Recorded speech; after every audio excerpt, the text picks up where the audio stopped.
Current Affairs. This is Akashvani. In the weekly program Current Affairs, now we bring you a discussion on cooperatives empowering rural transformation. The participants are Dinesh Kumar Verma, Joint Secretary, Minister of Cooperation; Jyotindra M. Mehta, Chairman, National Urban Cooperative Finance and Development Corporation; and Sangram Chaudhary, Managing Director, Banaskantha District Cooperative Milk Producers Union Limited. The moderator is Lalima Anija Dang.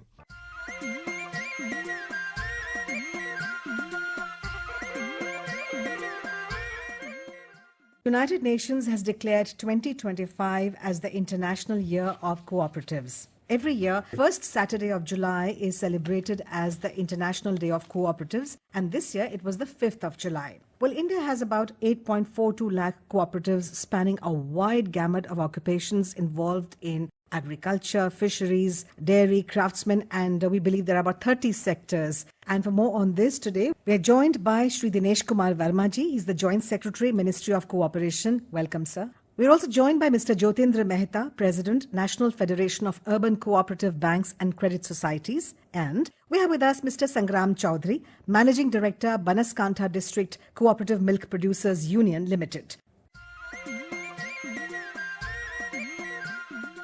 The government is committed for the welfare of farmers and strengthening cooperatives. Let's listen to Prime Minister Narendra Modi on the facilities being provided to the cooperatives.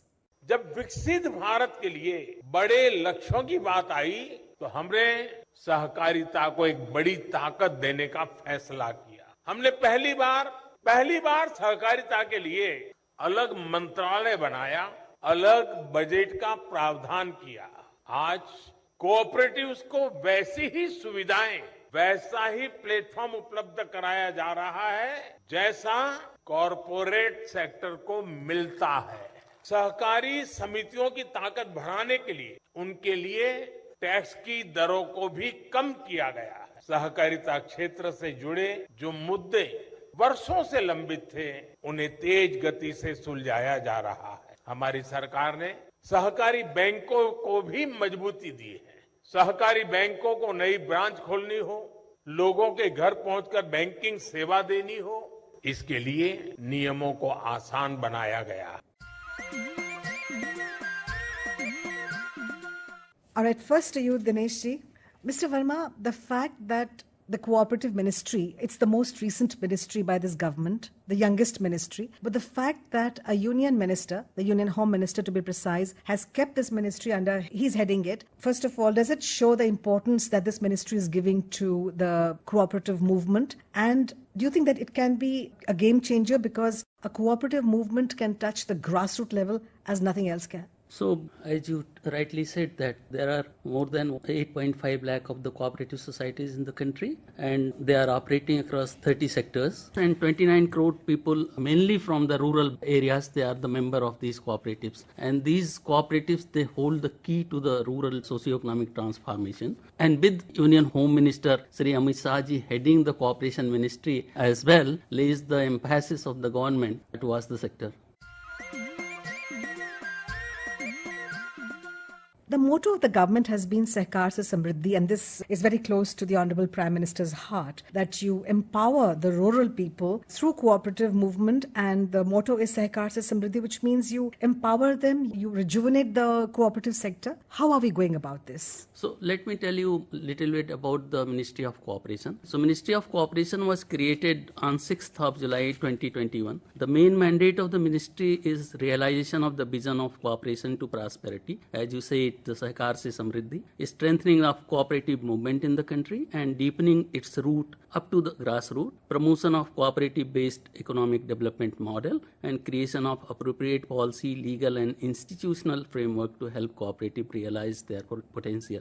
The principal activities of the ministry include streamlining the processes for the ease of doing business for cooperatives. It lays emphasis on strengthening, bringing transparency, modernization, computerization, creating competitive cooperatives, working constantly to meet the challenges of accessibility responsibility to development for every underprivileged in rural areas and on connecting every village with the cooperatives, as well as making every village prosperous with the mantra of Sahkar Se Samriddhi.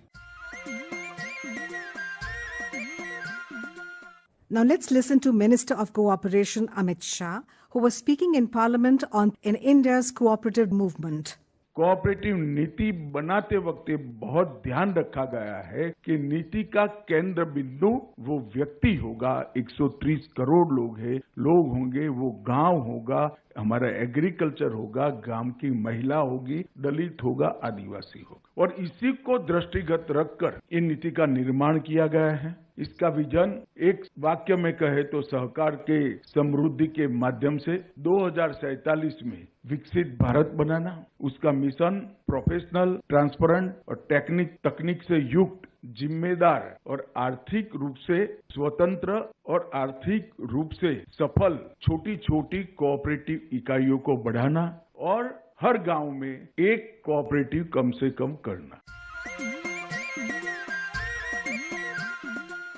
Moving on to Sangramji, you are Managing Director of Cooperative Milk Producers Union Limited. Now, milk is something which gets spoiled very easily, and the white revolution for which Dr. Varghese Kurian can be credited, he did a great job. How are you ensuring that seed which was sown by Dr. Kurian at that time, or Tribhuvan Das ji at that time, is continuing and grown into a tree? How are you ensuring that it's giving good fruit? See, the Indian Bharat DNA is cooperative. Cooperation means togetherness and cooperation means harmony. It's a way of living life in our culture. I think we must credit Tribhuvan Das ji, who led the Amul movement and Operation Flood program. Today, India is self-sufficient with 240 million metric ton of milk, the leading the world in milk production. And our children are able to affordable milk and milk products thanks to the Operation Flood program and Amul movement in the country. The Amul movement is an unique experiment which has been acknowledged by the World Bank. The World Bank has noted in somewhere its report that if India didn't have this movement, India would have been 40 million metric ton less than what today we are. And can you imagine, we can be deficit of milk. Now we are not only self-sufficient, the whole movement has empowered the women. We have about 200,000 village cooperative societies in the country, and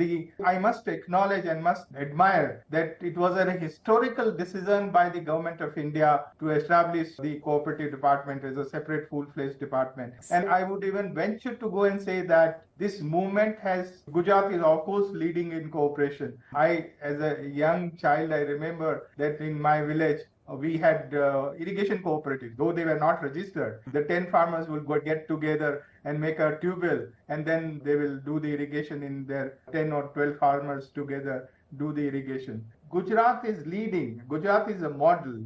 Banaskantha is another model, like the Amul model. Like in Banaskantha, in about 1700 villages, we have dairy cooperatives. And you would be very happy to know the world's largest milk producing village every day produces about 65-70,000 liters of milk by 1,200 milk producers. Its balance sheet is around 100 crore rupees annually. And it runs a mega mall for their producers members. And the producers get milk credit. They can show the card and buy the products from the daily use things, everything which is, including tractors and rotavators and whatever they want in their villages. I invite you to come someday and see how they are doing it. And most important thing is what the ministry has done is the pilot which they've run in the digitizing of the bank payments, direct payment to the farmers and payments to the cooperative. The 100% of the milk producers of Banaskantha, around 4.5 lakh thousand milk producers,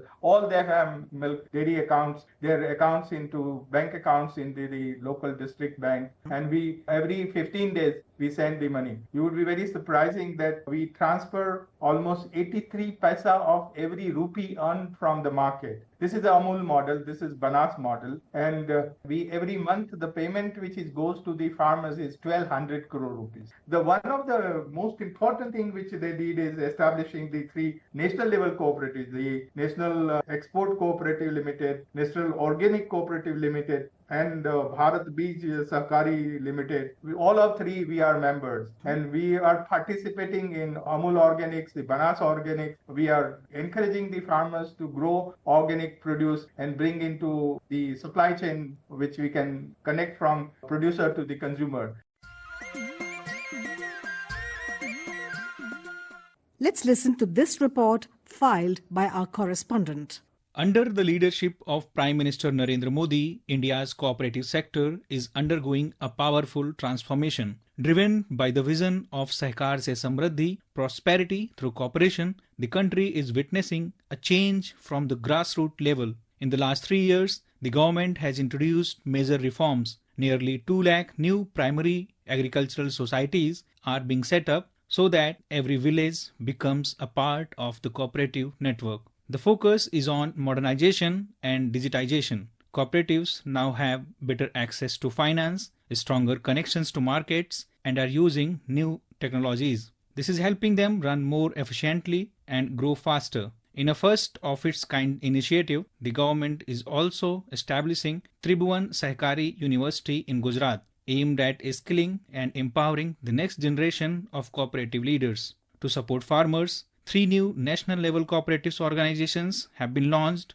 which are helping farmers both in Indian as well as international markets. It has also increased the income of farmers and has also improved the rural economy. As the world celebrates 2025 as the International Year of Cooperatives, India is taking the lead with the strong reforms, new institutions, and clear focus on growth for everyone. This is Aditya Shukla, Akashvani News. We are now joined by Mr. Jyotendra Mehta, Chairman, National Urban Cooperative Finance and Development Corporation, NUCFDC. Welcome, Mr. Mehta, to Akashvani Studio. Thank you. Sir, we would like to ask you, how important is the role of credit for cooperative societies? India started their journey from 1889, and since then they are working for the smallest strata of the society and smallest person. It is like self-help. It is like all for each for all. They collect their savings and distribute to the needy person. It was started in small way, and now it has become quite big also, and there are so many big urban cooperative bank and urban credit society also. So I am focused for urban cooperative credit system, and I understand that more than 100 years we are in the service to the nation, and you will be surprised, we have 1,489 urban cooperative bank in India. Out of them, 450 banks are more than established since last 100 years. They are in the service to the nation since last 100 years. So it has a great history, and gradually they have grown up also. Quite a few of them has grown up. As you know, Saraswat Cooperative Bank, Yes. which is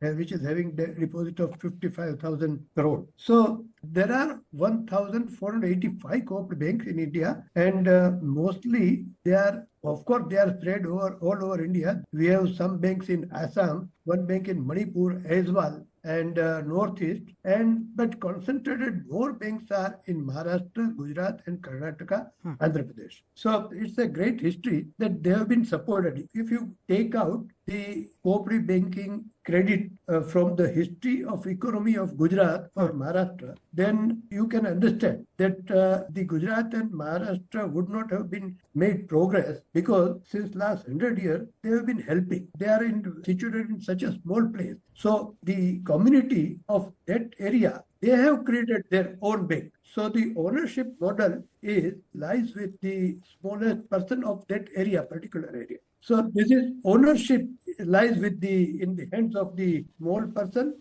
and they are taking decisions. They are also running the society. How has the government strengthened the cooperative banks, kind of tightening the loose ends for optimum efficiency of the cooperative banks? See, there is a UCB, urban cooperative banks are managed and governed, and they're regulated by Reserve Bank of India. So Reserve Bank of India is helping also, but at the same time, they are regulating also. Government of India, after this new department form, new ministry form, Mr. Amit Shah has taken over, they have tried to encourage this thing. And they are trying to encourage the UCB, Urban Cooperative Bank, DCCB, District Cooperative Bank, and entire cooperative sector. And they have amended the Act, they have amended Banking Regulation Act, they have also amended the Multi-State Cooperative Act, Societies Act, and they are not handling the loose end, but they are helping the sector to grow. And they are highly depending upon the cooperative spirit and cooperative theory. Mr. Verma, if I may come to you. When the Prime Minister talks of Vikasit Bharat, especially Vikasit Bharat by 2047, and we are also talking about empowering the farmers, how do you think that the cooperative sector as it is going now, the way it has been streamlined, the way all the loose ends are being tightened, how do you think it has made a difference to the average farmer? The dairy cooperative societies, they were pivotal in success of the white revolution of the country. Likewise, there were another institution, village level institution, that is called Primary Agriculture Credit Cooperative Societies, the PACs. They were instrumental in the success of the green revolution of the country. So they were actually earlier mandated to do the credit activity. They would provide credit to the farmers for carrying out their farming activities. So with the time when the ministry was not formed, the PACs were lagging behind in the overall development agenda of the country. So the government decided, under the able leadership of Home and Cooperation Minister, that we should consult every stakeholder in the country, and with the consultation of the state government and other state stakeholders, we formulated a model bylaws. Those model bylaws were circulated to every PACs of the country, and the model that has been now adopted by PACs of 30 states, the model bylaw is now allowing primary agriculture credit cooperative societies to do 25 kind of activities. So earlier they were doing only credit activities. Now they are able to do the business of 25 kind of activities. In order to enable them to advance technologically, the government launched a scheme by name of the computerization of the PACs scheme, with the overall outlay of around 3,000 crore rupees. So we decided that all the PACs which are functional should be computerized. These computerized PACs would be connected by a common ERP software. So as of now, the total 73,492 PACs have been sanctioned for this under this project, and till now 59,900 PACs they have onboarded on the ERP software. So ERP software will connect each and every PACs with the District Central Credit Cooperative Bank, that is DCCB, and state cooperative banks, and with the NABARD. So in cooperative sector, for the PACs, the credit flows like this. The NABARD would refinance the state cooperative bank. State cooperative bank would refinance the District Central Cooperative Bank, and District Central Cooperative Bank will provide the finance to the PACs. PACs would in turn give credit to their member farmers. So this is how the technology, with the use of this computerization of PACs technology and ERP software, the digitization would add to the transparency, efficiency and good governance in the business of the PACs. So this is how we are moving around. So dairy cooperative society, the PACs are also being improved upon technologically, so that they are keeping pace with the overall development of the country, and they can benefit their rural farmer members. Prime Minister Narendra Modi, in one of his Mann Ki Baat episodes, has shared an inspirational story from the cooperative sector. Let's listen to the Prime Minister. मन की बात में आज बात एक ऐसे व्यक्ति की, एक ऐसी संस्था की, जो जय जवान, जय किसान, जय विज्ञान और जय अनुसंधान, इन चारों का ही प्रतिबिंब है। ये सज्जन है महाराष्ट्र के श्रीमान शिवाजी शामराव डोले जी। शिवाजी डोले नासिक जिले के एक छोटे से गांव के रहने वाले हैं। वो गरीब आदिवासी किसान परिवार से आते हैं और एक पूर्व सैनिक भी हैं। फौज में रहते हुए उन्होंने अपना जीवन देश के लिए लगाया। रिटायर होने के बाद उन्होंने कुछ नया सीखने का फैसला किया और एग्रीकल्चर में डिप्लोमा किया, यानी वो जय जवान से जय किसान की तरफ बढ़ चले। अब हर पल उनकी कोशिश यही रहती है कि कैसे कृषि क्षेत्र में अपना अधिक से अधिक योगदान दें। अपने इस अभियान में शिवाजी डोले जी ने 20 लोगों की एक छोटी सी टीम बनाई और कुछ पूर्व सैनिकों को भी इसमें जोड़ा। इसके बाद उनकी इस टीम ने Venkateshwara cooperative power and agro processing limited नाम की एक सहकारी संस्था का प्रबंधन अपने हाथ में ले लिया। ये सहकारी संस्था निष्क्रिय पड़ी थी, जिसे रिवाइव करने का बीड़ा उन्होंने उठाया। देखते ही देखते आज वेंकटेश्वर कोऑपरेटिव का विस्तार कई जिलों में हो गया है। आज ये टीम महाराष्ट्र और कर्नाटका में काम कर रही है। इससे करीब 18,000 लोग जुड़े हैं, जिनमें काफी संख्या में हमारे एक्स सर्विसमैन भी हैं। नासिक के मालेगांव में इस टीम के सदस्य 500 एकड़ से ज्यादा जमीन में एग्रो फार्मिंग कर रहे हैं। ये टीम जल संरक्षण के लिए भी कई तालाब भी बनवाने में जुटी है। खास बात यह है कि इन्होंने ऑर्गेनिक फार्मिंग और डेयरी भी शुरू की है। अब इनके उगाए अंगूरों को यूरोप में भी एक्सपोर्ट किया जा रहा है। Mr. Chaudhary, you have a great experience of managing cooperatives, especially in Gujarat. What role do you think a cooperative has in job creation and also in the inclusivity? Because we find that a lot of women are involved in cooperatives. We have exclusive women's societies which are working. The employees are women, the members are women, and the whole society, starting from milk collection, milk production to milk collection, sending it to the union, testing and ascertain the quality, quantity, and using the computer systems. We have, you would be very happy to note that we are providing round-the-clock veterinary services to our animals. And when you are asking about job creation, we are trying to keep the youth into the village engaged. If the proper employment is given, tens of thousands of people are working in the dairy cooperatives. In Gujarat, if you say about 19,000 villages, about 35 lakh farmers are organized in dairy cooperative, and 30 million liters of milk is procured every day. Amul as a brand, which has become the world over renowned dairy brand now. Yes. So creating, and this is not only milk. Lalima ji, I would also mention that it is immense opportunities in various other areas. Like we have now started potato cooperatives. We have started pomegranate. We are doing gobar processing. We are doing gaumatra processing. Circular economy, Right. cow to consumer, and then making the whole system, the whole supply chain viable is there. So it's a great potential. Mr. Verma, have the cooperatives incentivized organic producers because they need a market, they need some kind of a motivation? And also, what about White Revolution 2.0?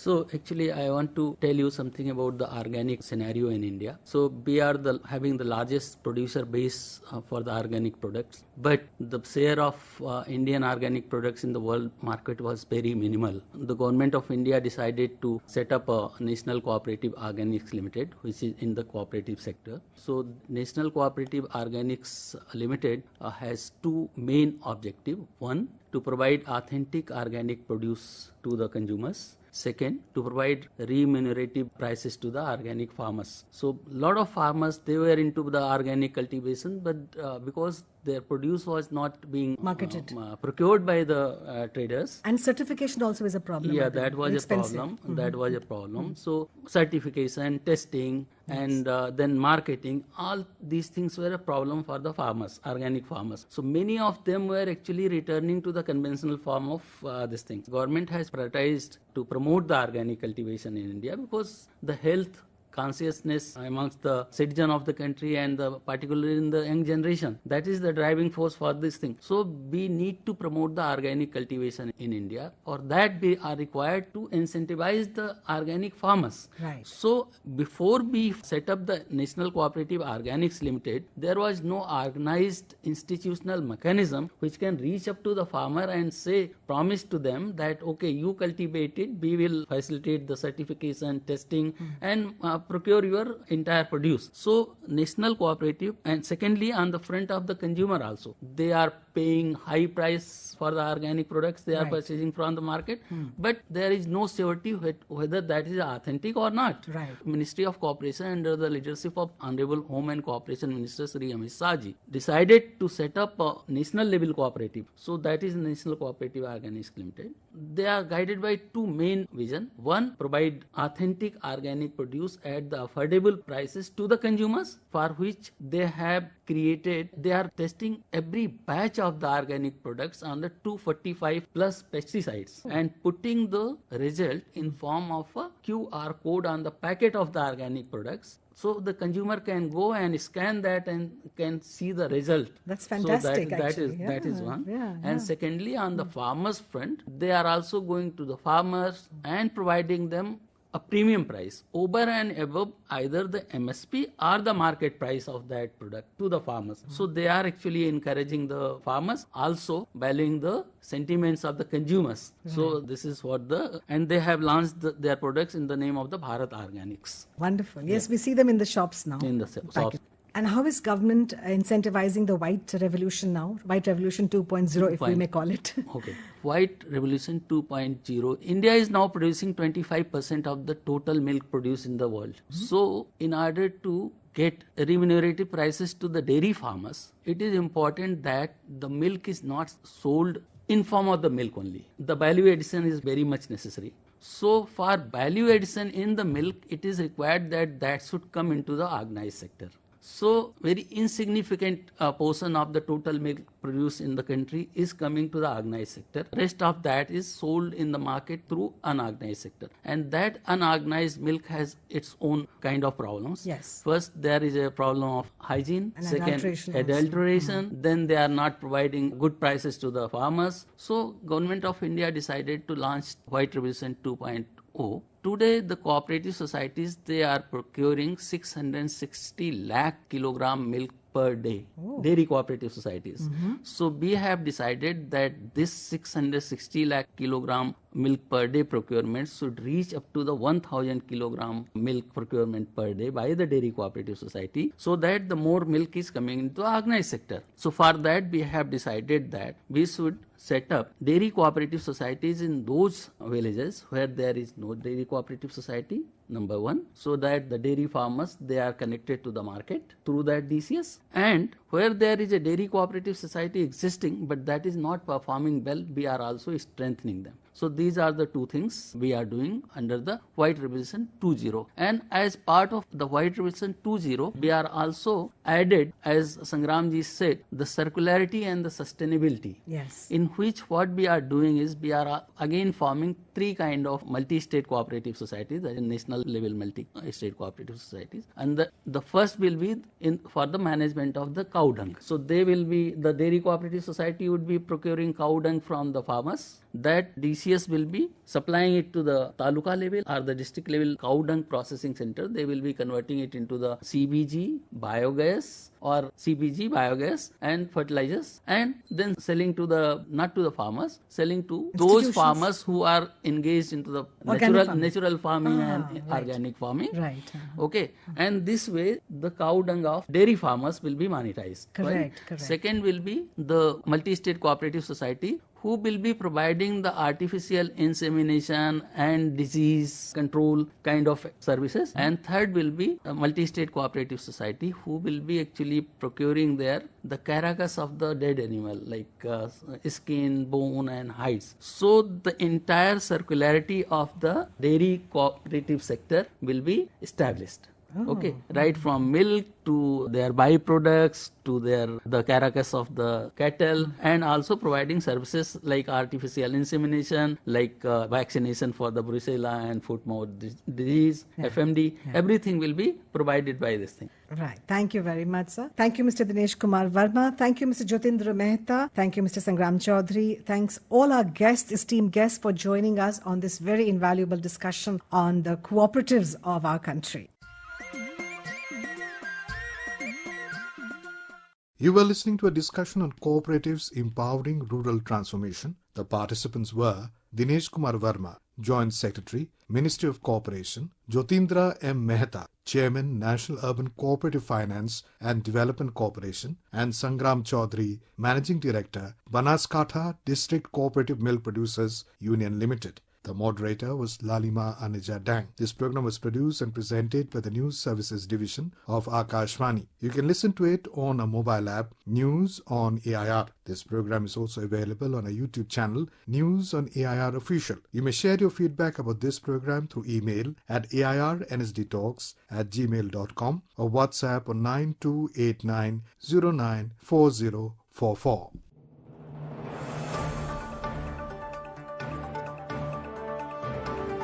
Current Affairs.